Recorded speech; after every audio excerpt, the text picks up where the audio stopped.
As you know, Perspective, we show you different places and different events all over Africa.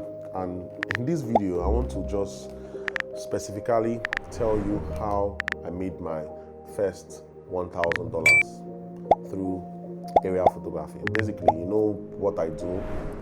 I take pictures for a living, and it's something I do for fun. I enjoy what I do. This is something I've been doing for a decade now. How it started like a joke.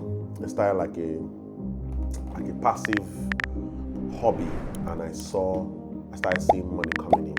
And basically, these pictures I take are, it's something that a lot of people want to buy. So there's a stock market. I never knew that.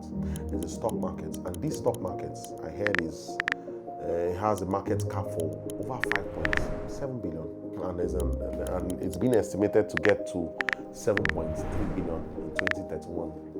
So this market now, a lot of companies like Getty images, like Adobe stock, they buy these pictures.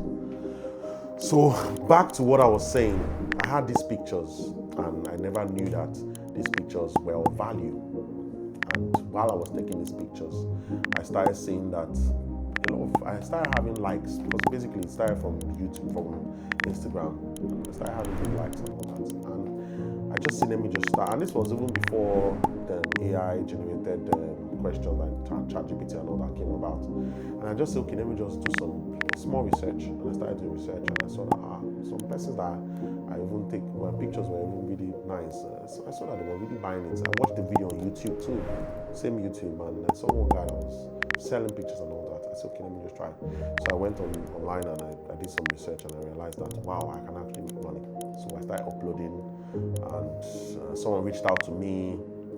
I sold the first set, I sold the second set, I sold the third set, and here I am. I'm selling. I'm still selling as we speak. So there's something that I know that it's bigger than where I am, and I know that it's something I can do more, because like I said, it's passive. My major work, or what I do, is progress reportage, documentary, and all that. So it was basically passive. It wasn't something that was active.